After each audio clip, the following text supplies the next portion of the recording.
ჩატარდა კვლევა მთელი საქართველოს მასშტაბით გაეროს განვითარების ფონდისა და გაეროს მოსახლეობის ფონდის მიერ შვედეთის მთავრობის მხარდაჭერით გაეროს ერთობლივი პროგრამის გენდერული თანასწორობისთვის ფარგლებში, კაცები, ქალები და გენდერული ურთიერთობები საქართველოში, საზოგადოების აღქმა და დამოკიდებულება. სამაგალითო საქმიანობით გამორჩეული რესპონდენტი დღეს ქალების ნარატივში ერთიანდება და მნიშვნელოვან აქცენტებს აკეთებს. შედეგიანი საქმიანობა მსოფლიოში და საქართველოში, რჩევები და გასათვალისწინებელი მინიშნებები საქართველოში გაეროს მუდმივი კოორდინატორისგან და გაეროს განვითარების პროგრამის მუდმივი წარმომადგენლისგან. ლუიზა ვინტონი, გადაცემის სტუმარია. გაეროს მნიშვნელოვანი პროექტები საქართველოში, ძალიან მნიშვნელოვანი მსუყე გამოცდილება ქვეყნების განვითარებაში, რომელსაც ხაზს გაუსვამთ დღევანდელი გადაცემით და სამაგალითო ქალის ნარატივი, რაც ჩემთვის ძალიან მნიშვნელოვანია. სწორედ ამ ქალბატონის ვიზიტი ქალების ნარატივში გაერთიანება და ძალიან ბევრი სამაგალითო პროექტის აღწერა თუ სამაგალითოდ გათვალისწინება, სწორედ აქ მინდა რომ ავღნიშნო ეს. ვაგრძელებთ საინტერესო კვლევაზე საუბარს, ქალების ნარატივით, კაცები, ქალები და გენდერული ურთიერთობები საქართველოში, რომელზეც არაერთხელ გავამახვილეთ უკვე ქალების ნარატივის სერიალში ყურადღება და რა თქმა უნდა საზოგადოების აღქმა და დამოკიდებულება. ესეც სწორედ ის მნიშვნელოვანი ხაზი, რომელზეც უნდა ვისაუბროთ დღეს. საქართველოში გაეროს მუდმივი კოორდინატორი და გაეროს განვითარების პროგრამის UNDP მუდმივი წარმომადგენელი ლუიზა ვინტონი გადაცემის სტუმარია. ძალიან დიდი მადლობა პირველ რიგში მობრძანებისთვის. First, thank you for coming and great to see you here for sure.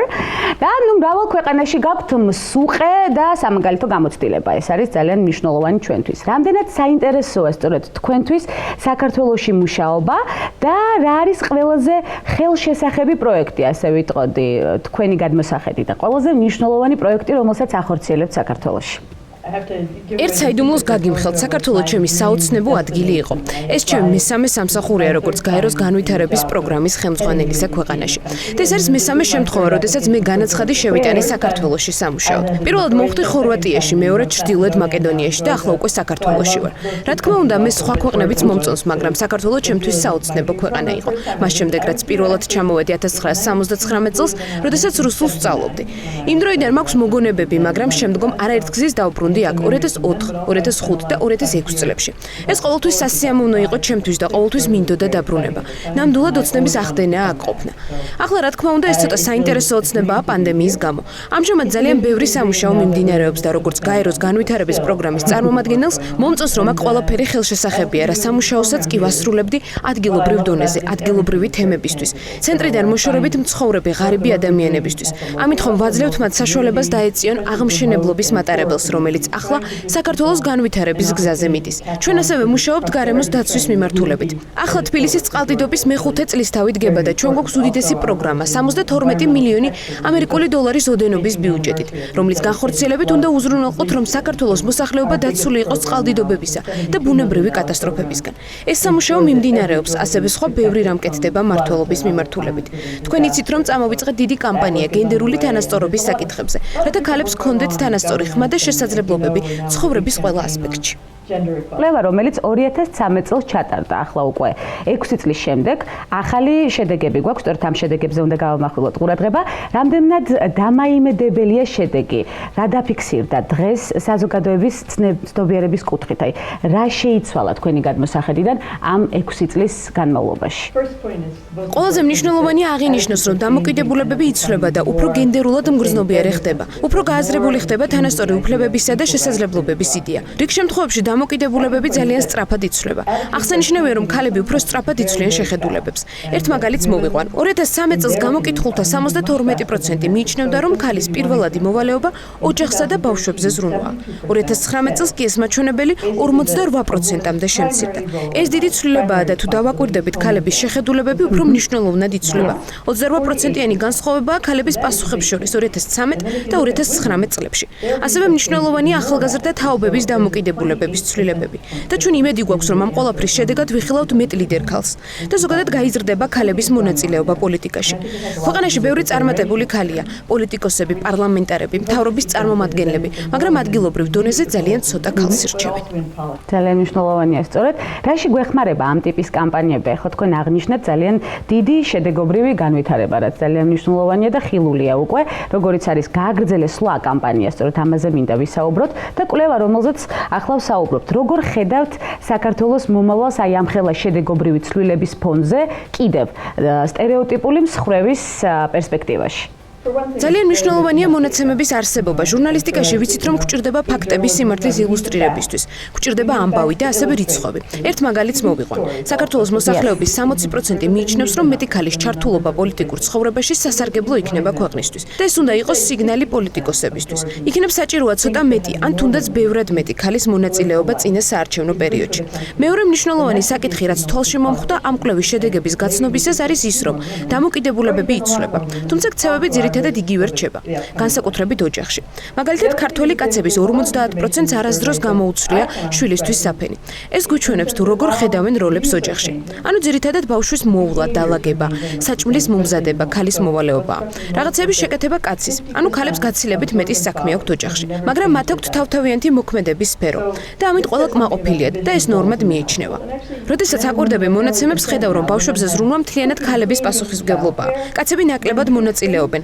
ეს ნიშნავს, რომ ქალებს მეტი ბარიერი ხვდებათ პროფესიული განვითარების გზაზე. პრინციპში ამით კაცები ზარალდებიან, რადგან საქმე მარტო საფენში არ არის, ბავშვზე ზრუნვა მშვენიერი რამაა. ჩვენს დისკუსიაში მონაწილეობდა შვედეთის ელჩი, რომელმაც სამჯერ აიღო მამის დეკრეტული შვებულება. მან განაცხადა, რომ ამ დროს არა მარტო ის სიამოვნა ამ გამოცდილებით, არამედ ახალი უნარებით შეიძინა. ეს ძალიან მნიშვნელოვანია, რადგან ეს სხვადასხვა როლებია და ორივე სქესი იძენს რაღაცას განსხვავებული სფეროებიდან. თუ ჩვენ გამოვიყენებთ ამ მონაცემებს იმისთვის, რომ ხარი დავუჭიროთ მშობლის დეკრეტული შვებულების მიღებას ორივე სქესისთვის, არა მხოლოდ დედის ან მამის, არამედ ორივე მშობლის. ორივეს უნდა ჰქონდეს შესაძლებლობა იზრუნოს ბავშვზე. ამით საზოგადოება უფრო ჯანსაღი იქნება, გვეყოლება უფრო ჯანსაღი ოჯახები და ასევე უფრო ძლიერი ეკონომიკა, რადგან ქალები ამ ხრივაც მნიშვნელოვან წვლილს შეიტანენ. აბსოლუტურად გეთანხმებით, ცხადია. მე მინდა გადავინაცვლო რეფორმებზე, ზოგადად სხვადასხვა მიმართულებებზე. ძალიან საინტერესოა თქვენი აზრი სწორედ ამ ყველა მიმართულებით, რომელიც საქართველოსთვის მნიშვნელოვანია. რეფორმები, რომელიც აუცილებელია და ტემპი საქართველოში. თქვენი გადმოსახედიდან საინტერესოა, რამდენად დამაკმაყოფილებელია სწორედ რეფორმების ტემპი საქართველოში. ვფიქრობ, უნდა განსაზღვროთ, რომ გვაქვს ცხოვრება კოვიდამდე და კოვიდის შემდეგ. რეფორმები კოვიდამდე რეალობის ნაწილია. საქართველოს რეპუტაცია საკმაოდ ამაღლდა დემოკრატიული რეფორმების განხორციელების, თუ ძლიერი ინსტიტუციური სისტემის ჩამოყალიბების გზით. შესაძლოა გარკვეული საკითხები კითხვის ნიშნის ქვეშ დადგა პოლიტიკური რეალობის გართულებასთან ერთად. მიუხედავად ძალიან ძლიერი რეფორმებისა, მათ შორის ძლიერი საბაზრო რეფორმებისა, კოვიდის პერიოდში ვხედავთ ქართული ეკონომიკის მოდელის გარკვეულ სისუსტეებს. მაგალითად, ტურიზმზე დამოკიდებულებას, ანუ ამ ტოლობიდან ამოვიღებთ ტურიზმს, რაც პრინციპში კოვიდმა გააკეთა. შესაძლოა გამოჩნდეს არგუმენტი ეკონომიკის მეტი დივერსიფიკაციისთვის. ასევე ფულად გზავნილებზე დამოკიდებულება, რაც ჩვეულებრივი მოვლენაა გარდამავალი ქვეყნის ეკონომიკისთვის, მაგრამ რისკ ფაქტორს წარმოადგენს, ასევე სიღარიბის მაღალი დონე. ვფიქრობ, რეფორმები საქართველოში საკმაოდ სწრაფად ხორციელდება, მაგრამ დღის წესრიგი დასრულებული არ არის. მოვდივართ კოვიდამდე და ვხედავთ პანდემიის პირობებში არსებულ რეალობას. თავად კოვიდთან დაკავშირებით უნდა ითქვას, რომ საქართველოს ამ მხრივ უმაღლესი მაჩვენებელი აქვს. ამაზე არავინ კამათობს. თუ შევადარებთ გასულ წელს მიმდინარე მოვლენებს, დემონსტრაციებს, აზრთა სხვადასხვაობას. პანდემიის პერიოდში პოლიტიკური და სამთავრობო სისტემები შეთანხმებულად მოქმედებდნენ, იღებდნენ მეცნიერულ გადაწყვეტილებებს. შემდეგ აცნობდნენ ხალხს და საზოგადოებაც თანხმდებოდა მითითებების შესრულებას, რაც ბევრგან პრობლემა იყო. კოვიდზე წარმატებული რეაგირება, ვფიქრობ, პირველი ნაბიჯია საქართველოს ეკონომიკის რესტარტისთვის. საქართველო წინ უსწრებს ბევრ ქვეყანას. როდესაც ტურიზმი ასე მნიშვნელოვანია, საჭიროა ბევრი ფიქრი. გაიხსნას თუ არა საზღვრები, რამდენი ტურისტი შემოვიდეს, საქართველოს ბევრი რამ უნდა გადატვირთოს. მე ვფიქრობ, ბევრი რამის მიმართ უნდა შეიცვალოს დამოკიდებულება კოვიდის შემდეგ. ეს მთლიანად გაეროს განვითარების პროგრამის მოსაზრებაა.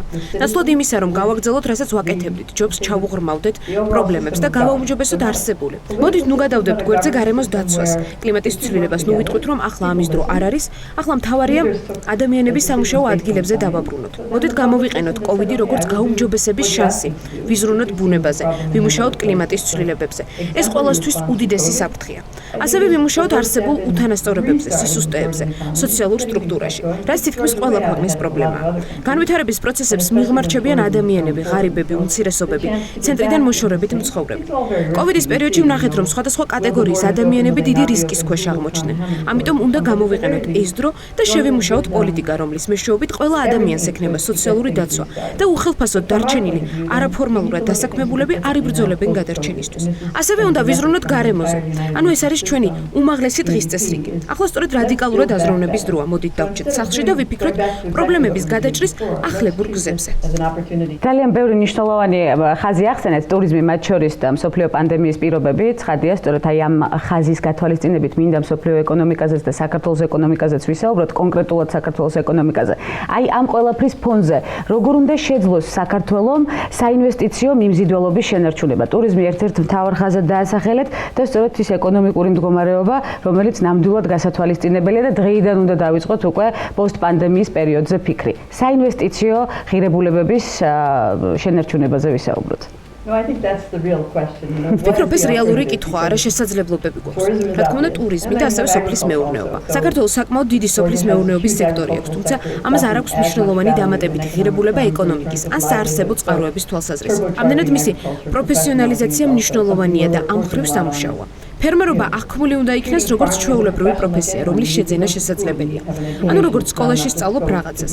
არავინ იბადება ფერმერად. მნიშვნელოვანია ყურადღება მიექცეს გადამამუშავებელ მრეწველობას, მეღვინეობას. როდესაც ვფიქრობთ, რა სექტორებია მნიშვნელოვანი, საქართველოსთვის მე არ მაქვს რაიმე ჯადოსნური პასუხი. ვიცი, რომ პრემიერ-მინისტრის და მთავრობის გადაწყვეტილება, ახლებური ხედვის ჩამოყალიბება. როდესაც გამოდიხარ შენი ნიშიდან და გარედან აკვირდები მოვლენებს. მნიშვნელოვანია დიდი ტვინების ჩართვა მაღალი პოტენციალის მქონე მიმართულებების გამოსავლენად. მომსახურებებიც უნდა იყოს თვალისწინებული მაღალ ტექნოლოგიური ინდუსტრიები, ჰაი-ტექი.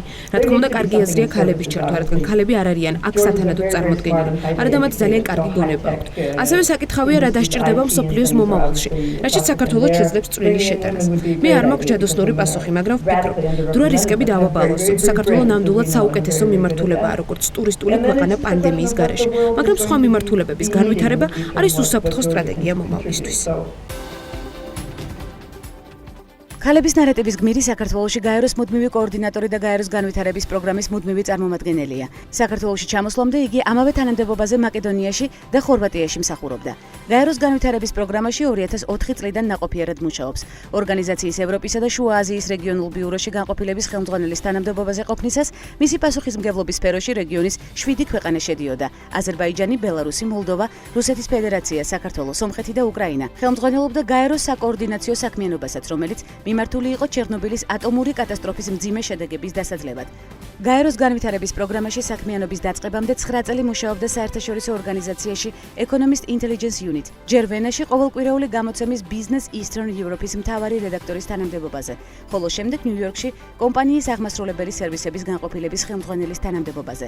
1988-94 წლებში მუშაობდა რადიო თავისუფალი ევროპა რადიო თავისუფლებაში პოლონეთის პოლიტიკისა და ეკონომიკის წამყვანი მკვლევარის თანამდებობაზე. აქვს ბაკალავრის ხარისხი კორნელის უნივერსიტეტიდან რუსეთის კვლევა და მაგისტრის ხარისხის მიჩიგანის უნივერსიტეტიდან ისტორიის სპეციალობით. მშობლიური ინგლისურის გარდა იგი ფლობს ხორვატულ, გერმანულ, პოლონურ და რუსულ ენებს. სამაგალითო აქცენტებით ლუიზა ვინტონი ქალების ნარატივში ერთიანდება.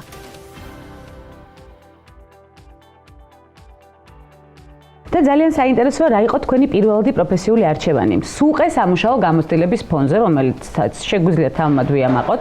ამაზე აუცილებლად დავისაუბროთ დღევანდელ ნარატივში. ვიცი რომ კოლეგაც ხართ ამასთან ერთად ამავდროულად და ძალიან საინტერესო ჟურნალისტური აქტივობით იყავით დაკავებული. Business Eastern Europe-ის მთავარი რედაქტორიც იყავით. როგორ ჩამოყალიბდა თქვენი პირადი პროფესიული არჩევანი? კიდევ ერთ საიდუმლოს გაგიმხელთ. შესაძლოა თუ ჩემს ცხოვრებას გადავხედავ, შთაბეჭდილებად დაგვრჩეს, რომ ყველაფერი დაგეგმილი კარიერული გზით მიდიოდა. სინამდვილეში ძალიან ბევრი რამ მოხდა შემთხვევით. რაღაცები ხდება გარკვეულ დროს და უცებ აღმოაჩენ, რომ ეს არის რისი კეთებაც მთელი ცხოვრება გინდოდა. ეს ალბათ ჩემი ბოლო ხელმძღვანელი პოზიცია. მე პენსიაზე გავალ, სხვადასხვა სამუშაოებს შევასრულებ. ამიტომ ჩემს ამჟამინდელ სამუშაოში ყველაზე მეტად მომწონს, როდესაც ვფიქრობ, როგორ თქვა ეს ისე, რომ ადამიანებმა გაიგონ, რისი თქმა გვინდა. რაღაც ფაზლივით იღებ ტექსტს და ვფიქრობ, თუ როგორ გადასცეს ხობს სწორად. მუშაობდი Economic Intelligence-ში, როგორც თქვენ აღნიშნეთ, შემდეგ გაეროს განვითარების პროგრამაში. საერთო ამ სამუშაოებს შორის იყო მესიჯის გაგზავნა ადამიანებისთვის, მათთვის მნიშვნელოვან საკითხებზე. თუნდაც როგორც ახლა გენდერულ თანასწორობაზე. მე მომწონს შემთხვევითობა, რადგან ვიპოვე რეგიონი, რომელიც მიყვარს. როდესაც ვიყავი თინეიჯერი, ძალიან მიყვარდა ტოლსტოი. მე წიგნების კითხვის გარდა არაფერს ვაკეთებდი. არ ვიყავი სპორტული, არც სოციალური, მარტო წიგნები. მიყვარდა ტოლსტოი, სწავლობდი რუსულს, ასე აღმოვაჩინე აღმოაჩინე რეგიონი, სადაც ყოველთვის რაღაც ხდება. სულ საინტერესო და მრავალფეროვანია. მე ყოველგვარი დაგეგმვის გარეშე მოხვდი და მინდა ვუთხრა ადამიანებს, რომლებიც გეგმავენ კარიერას, აკეთონ ის, რაც ყველაზე მეტად უყვართ და ყველაზე კარგად გამოსდით. What do you think? What is the reason of your success after your words? It's very important now. Thank you for saying that I am successful. დიდი მადლობა რომ ამბობთ, რომ წარმატებული ვარ, როდესაც ხალი ხარ და პროფესიული განვითარების სურვილი გაქვს, თავდაჯერებული უნდა იყო. მე დაბადებით ინტრავერტი მორცხვი ვარ, მაგრამ ადამიანს შეუძლია ექსტრავერტული შეგრძნებების განვითარება, ექსტრავერტული ნიღბის მორგება. ქალების უმრავლესობას აქვს ამგვარი პოსტერები. არ აქვს მნიშვნელობა, რამდენად წარმატებულად ითვლები, მაინც გჭირდება გამხნევება. ქალებმა უნდა გავაძლიეროთ ერთმანეთი, უთხრათ ერთმანეთს. შენ წარმატებული ხარ. როდესაც გუნდთან მუშაობ, უნდა გქონდეს ორმხრივი კომუნიკაცია მასთან. ყველაზე მეტად სამუშაოში მომწონს ის, რომ ადამიანებში დიდი ძალაა და უნდა ისწავლო, რომ არ შეეჩერო ეს ძალა. ის გამოიყენო წინსვლისთვის. არ ვიცი, ეს უბრალოდ არის ის, რომ გიყვარდეს, რასაც აკეთებ. ეს არის ჩვენთვის ნამდვილად სამაგალითო, ძალიან საინტერესოა ამ ყველაფრის ფონზე. დღეს რა არის თქვენი კვლევის საგანი? ძალიან ბევრი კვლევითი მიმართულებით გიმუშავიათ თქვენს რეზიუმეში წავიკითხე, ძალიან საინტერესო გამოცდილება აქაც. დღეს რა არის თქვენი ძირითადი საქმიანობა და მთავარი გამოწვევა საკუთარი თავის მიმართ? My main challenge, ჩემი მთავარი გამოწვევა საქმეში, რომელსაც ვაკეთებ, არის ის, რომ ჩვენ უნდა უზრუნველყოთ მრავალმხრივი პროგრამის უწყვეტი განხორციელება. სიმართლე გითხრათ, ჩვენი თანხა არ გვაქვს, ამიტომ გვჭირდება განვმარტო, რის გაკეთებას ვაპირებ პარტნიორებს, მთავრობას, სამინისტროებს, სამოქალაქო საზოგადოების ორგანიზაციებს, ასევე დონორებს, განვითარების პარტნიორებს. უნდა ვუთხრა მათ, როგორ ავსახავთ მათ ფინანსებს შედეგებში. შემდეგ უნდა დავარწმუნოთ, რომ ჩვენი შედეგები მათ ცხოვრებას გაამარტივებენ.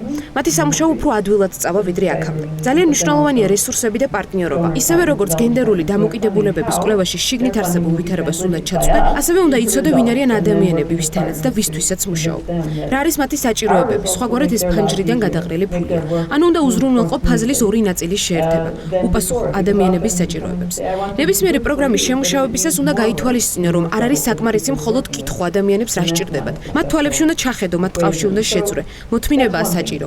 უნდა მოусმინო ადამიანებს და არა ჩუმად ამყოფო და შემდეგ გითხრან. ნუ კარგი გააკეთე, როგორც გინდა, ეს ფუჭი ძალისხმევა იქნება.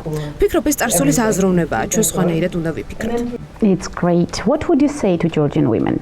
It's very important for us. ქართველი ქალები ძალიან ძლიერები არიან, აი თუნდაც კოვიდის შემთხვევაში რატომ წავიდა ყველაფერი ასე კარგად. საქართველოს ბევრი კრიზისი გამოიარა. მედეგობა გამოუმუშავდა ხალხს, მაგრამ როდესაც ეკითხები ადამიანებს, როგორ გადაურჩით ომს, სამოქალაქო დაპირისპირებას, ყოველთვის ამბობენ, რომ ძიმე დროს ქალების წყალობით გადაურჩნენ. მე ვფიქრობ, ქალებში არის ძალა, ამიტომ მნიშვნელოვანია ისმოდეს მათი ხმა. ისინი ერთად უნდა დადგნენ. როდესაც ვამბობ, რომ ქალების ხმა უნდა ისმოდეს, გულისხმობ, რომ პარლამენტში მხოლოდ 14%-ია ქალი და როდესაც აივნიდან ქვემოთ იყურები დარბაზში, ხედავ კაცების უმრავლესობას. ამ შემთხვევაში ვერ მოусმენ საზოგადოების გარკვეულ ნაწილს. დემოკრატიის განვითარებისთვის კი აუცილებელია ყველას მოусმინო. ენდეთ საკუთარ თავს დადეკით ერთად და მოითხოვეთ, რომ თქვენი ხმა ისმოდეს. ძალიან მნიშვნელოვანი სტუმარი, ძალიან საინტერესო აქცენტებით სტუმრობდა გადაცემას ქალების ნარატივი. იმედი დავიტოვეთ და პირობაც, რომ აუცილებლად გაწევრიანდება კვლავ ქალების ნარატივის სერიალში და მურიკატი მნიშვნელოვან აქცენტებზე გაამახვილებს ყურადღებას, რომელიც ნამდვილად მნიშვნელოვანია და თქვენთვის ახმადი უკვე ცხადია. საქართველოში გაეროს მუდმივი კოორდინატორი და გაეროს განვითარების პროგრამის UNDP მუდმივი წარმომადგენელი ლუიზა ვინტონი სტუმრობდა გადაცემას ქალების ნარატივი. უღრმესი მადლობა მას იმ არაჩვეულებრივი მესიჯების დატოვებისთვის და იმ არაჩვეულებრივი აურის დატოვებისთვის. თავადაც მიხვდებოდით ცხადია და თავადაც გაიზიარებდით, რომელიც მამოტივირებელია ჩვენთვის. მე კი უკვე მომდევნო გადაცემამდე გემშვიდობებით, დროებით, საუკეთესო სურვილებით.